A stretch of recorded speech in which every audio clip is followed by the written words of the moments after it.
Hello and welcome to the Enterprise Talk Conversation Series, a peer knowledge resource by the CXOs for the CXOs. Now to our host, Kanika Goswami.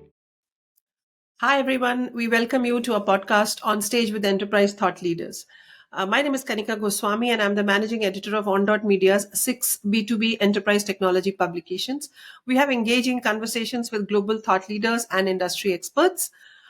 These conversations reach over 1.3 million business leaders worldwide.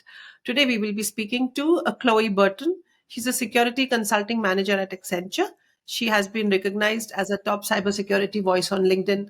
Welcome to our podcast today, Chloe. It's going to be great. I know talking to you, you have a lot of information about the subject we are discussing here.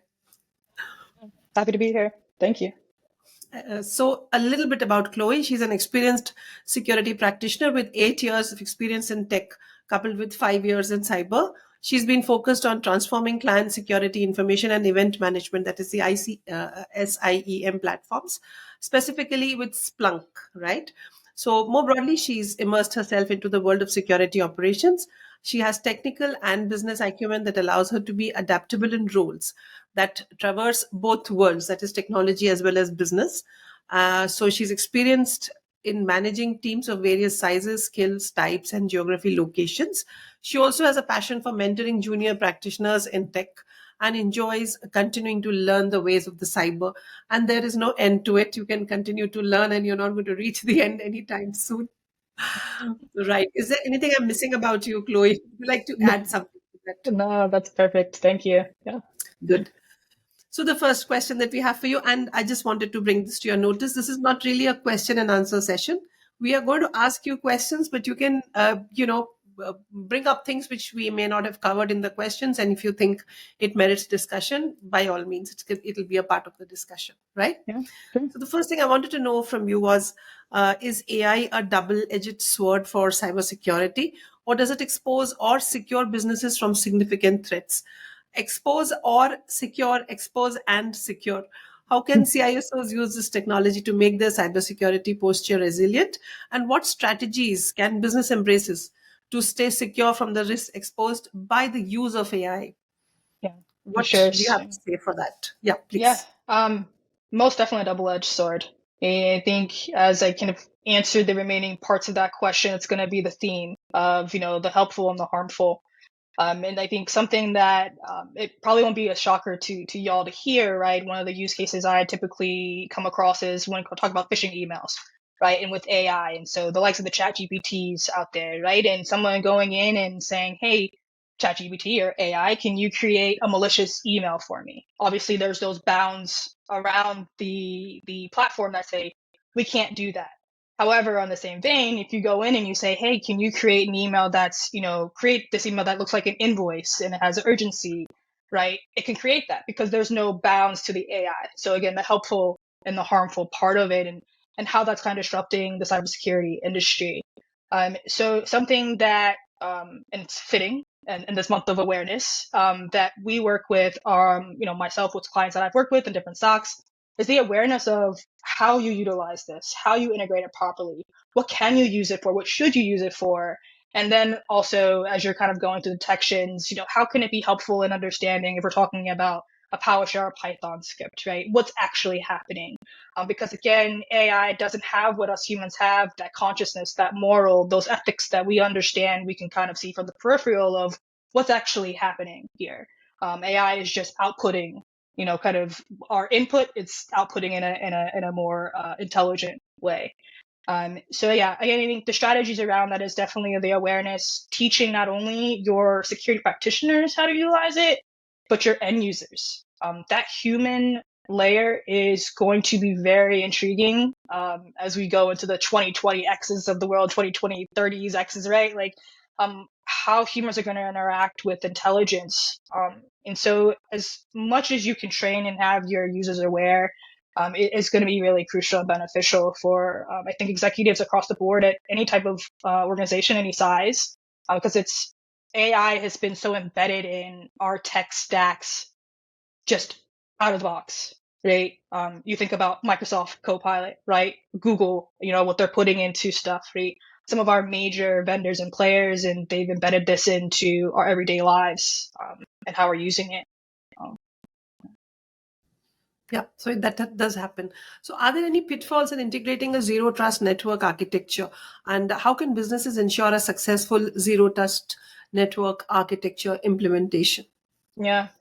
So pitfalls, I'm sure, right? I think any deployment implementation of any kind of software or architecture is going to encounter those, and I think rather than pitfalls, I'd probably say the complexities behind it, which can obviously lead to pitfalls. But when you think about it, and I'll be honest, that's funny. I actually used AI to I said, hey, tell me what zero trust network architecture is. As like I'm a 5-year-old, right? Because I'm very much so a person that likes to break things down. So they explained it in a really great way about, if you're trying to get into a clubhouse and before you got in with just saying your name, but now with zero trust, it's I have to say my name and then something like a passphrase or a secret answer, right? And so that added complexity is something that me as an end user is going to encounter, right? So if you think about it from folks that are actually engineering, that architecture, thinking not only about that, but then the technologies that you have to have at each step, right? Because it's really that segmentation of your network. Now, how does one technology talk to another technology, and that complexity layer that's involved? And if you don't get that right, I think, yeah, you can definitely fall into a pit, right? Kind of what that is going to cause and the disruption that it could cause. And then I think on top of that, right, just I can imagine me trying to log in and not having access, right, to something that I think that I should have access to. And now all of a sudden I don't understand why I have to be logged out to be re-verified over and over. And that's just a frustrating point, again, that human layer. So as organizations think about how to construct the zero trust architecture, it's a lot of planning, designing, thought. I think that's something like right across the board you should do out of the box, but really defining what it is that you are trying to secure and understanding based on your business and the priorities of the business, right? I think in security, we always talk about what are those crown jewels? What are we really trying to make sure that we're protecting against, and those that need the access, right? Where they need to get into? Do they actually need to be in all these different places? So really mapping that out and understanding, user destination, right? What's the purpose, the intent, and then as you go through that, right, you think about just as a typical architect building a house, you kind of start to build that out and understand all the different intricacies that you have. And so that proper thought process is going to be really critical to ensure that you're not you're kind of demystifying the complexities. It's still going to be there, but it'll be easier to traverse through. What are the best strategies you would suggest for enterprises to streamline and enhance their security information and event management? Similar type of response, planning, and honestly, I guess what I've seen most times, organizations they don't have the benefit of getting a SIM platform like greenfield out of the box. Most of the time, you're inheriting a platform. So I would love the day to actually have a greenfield environment and be able to streamline that. But I think if we're thinking about it from whether you're in between or at the beginning, it's going to take that planning and thought and concern. I think with SIM platforms, the sensitivity of what you're putting in there, right, is it should all be very security relevant. And that's something that I've stressed to many clients I've worked with. Just let's make sure what we're putting in is going to be valuable and relevant, because I know all garbage in, garbage out. So making sure that is, with that data, not only that data, but just like the architecture around it, right? So again, back to what is the business looking for? What are we protecting? What are we ensuring that, what is the risk we're taking because we're going to assume breach, right? If that does happen, how is this platform going to help us? Do we have the proper sources in there? Right? And I'm sure we have those typical, 5 to 10 of the out of the box list, your network, your identity, your cloud, like some of those things that you should already be in there. But is it all commingling and doing what it should be doing? And again, for the third time, planning, right? Really, really understanding that. And I think once you have that full picture view, that should hopefully streamline it. And I think over top of that, the overlay of governance, right? Like who does what, who can do what with this platform. I think something that I've noticed, and I'm a culprit myself, is that documenting processes aren't fun, right? It's not something that anybody really wants to do, especially as someone that's more of an engineer. I want to get in and tinker with it, but making sure you have that view and you know what to do, what you can do, and who can do what they can do, is going to help streamline that process of your SIM platform. So I have a question here which I think overlaps with the last two questions I asked you. What can businesses accomplish as cyber resilient security posture? So it is, what you've been telling us all along, what needs to be done, what can be done. Well, we have been focusing a lot on artificial intelligence. Are there any other tools and technologies that you think that can really help here? Up and coming, maybe they are going to, come into their full force over the next 8, 10, 12 months. Anything that you can think about that and talk to us about? Yeah. So I'll kind of start from the last part of the question. Yeah, for sure. Obviously, AI, machine learning. Those are again just embedded in our stacks, whether we like it or not. But I think something else within the secure operations space that is beginning a bit more traction, I think it's been around for a bit, is the automation, right? So your SOAR platforms. And I think I would like to kind of quickly call out just AI and automation. They're two different things, right? Now, can they become one? Sure. But I think it is important to understand the benefits of both. But with the SOAR platforms, right, the efficiency, the effectiveness, that's going to take away those mundane tasks from some of your analysts and just secure operations in general. And we don't have to focus it just on the SOC, right? How can we automate? And embedding that is going to be something we're going to see more of. And it's kind of funny to say this, but cloud, right? Your cloud data now, probably, I don't know, a few years ago, a lot of clients, were journey to the cloud was happening. Now we're there. The journey hasn't stopped though, right? Because we're still understanding the cloud infrastructures, the architectures, and how adversaries are able to get past those defenses within the cloud versus the on-prem environment. So making sure that we're accounting for that. I think on some of more of the advanced side, and something that I'm not as well versed in, but I've seen some of it, like the quantum computing, right? The encryption behind that, even alongside blockchain, right? Not just with cryptocurrencies, but for supply chains. So thinking about all that and how that's going to get ingested in the data that we can get out of that. And again, thinking obviously the security around that or how it's going to help the security. And then Internet of Things, IoT, that is everywhere, right? Whether that's in your office space, right? Or in your employees that are working remotely in their homes. Everyone. Yeah, like I'll be very honest. I'm a little scary sometimes. I don't have a Ring doorbell, right? I limit what I have in my house. I do have Alexa, and I don't have it in my office because I don't, they're listening, right? And I'm not saying that in all like the time. right? All the time. Yeah. Yeah, like I'm not trying to be like, a conspiracy theorist or anything, but it's still the sensitivity of I'm sitting in my workspace in my home and I'm talking to clients about their stuff, and I just who am I? I can't have that happen if just Alexa listening to that one thing and then the snowball effect it could have. So that is I think that kind of ties in something I didn't think about until kind of in this moment, is how that ties in not only to your stationary environment at home, but in your vehicles as well. True. That is going to be very interesting, right?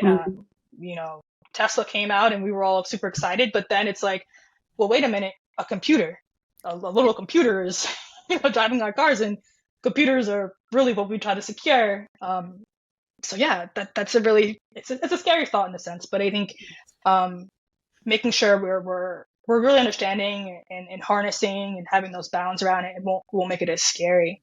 So I know really long answer to that last part of it. So I'll kind of go back to the cyber resilient the part of the question. And I said this before, right? So I think just being cyber resilient, I think you're breaking it down, right? Resiliency is just that bounce back. right? And the cyber resiliency is making sure after you go through any kind of incident attack, you are able to come back online, right? And how you do that, how you identify, how you work through that. And so with cyber resiliency, like, again, assume breach, assume something is going to happen. No organization is going to be 100% secure. I know we'd all love that. It's just not what it's going to be. So again, I think I said this, the theme, right, of planning, preparation, right? What do we have in place? Why is it there? The technology that we have to help us get back on, because minimizing that downtime is really the biggest part of being resilient. And again, that kind of, it's all full circle in this conversation of everything we've kind of talked about, how we can utilize the different technologies, whether that's our SIM platform or other things, right, to have the data we need. Obviously, some of the basics of security we learned, the backups, right? Have your backups. Please have your backups, right? Like, that's crucial. Your plans, your DRPs, your disaster response plans, your business continuity plans, all of those, again, processes that, again, I'm not one to one document, but you have to have those things. And then, again, that human layer that we're never going to escape, informing and keeping people aware of what you should do if this happens. What does this look like? And how we can quickly get back to normal operations and lessen the blow, right? Because it'll happen one day, right? Whether it's big or small, you're probably going to get, a breach, right? That's just the Right. unfortunate reality. So. Yeah. And also, even if you have great resilience and you are able to bounce back fast, you may only be able to save a part of the cost that you will have to ultimately end up paying, because there may Yeah. be, data theft, there may be a whole bunch of other things which will come up. Right. And I think we've covered this in your last question, but I still wanted to ask you this to kind of make the conversation a little more exciting. Where do you think the next attacks will come from? And you know what? We Yeah. all know about phishing and ransomware and, inadvertent lack of policy, people clicking on wrong emails, wrong IDs, wrong encryption, all of that. Where do you think it's coming from? Alexa is listening, so, Yeah. So is Siri. She's out there somewhere. Right. So, yeah, right.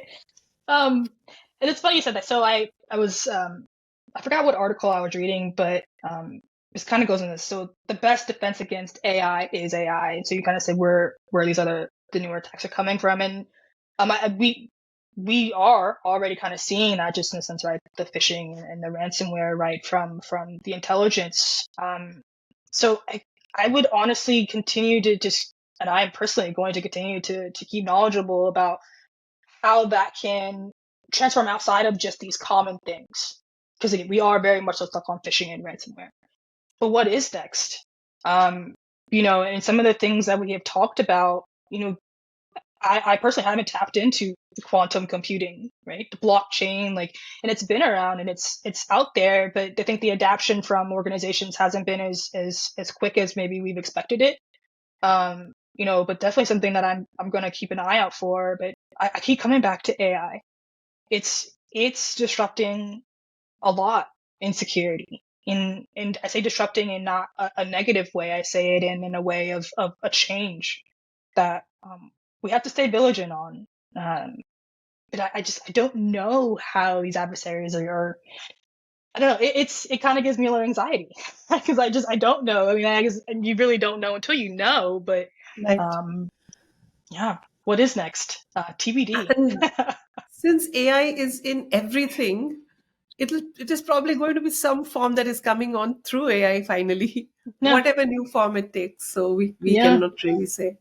Right. Yeah. So I think we're done, but it was lovely talking to you, Chloe.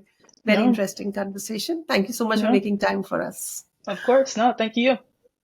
Pleasure. Thank you so much for being with us. Please do follow us on social media for regular updates and new content.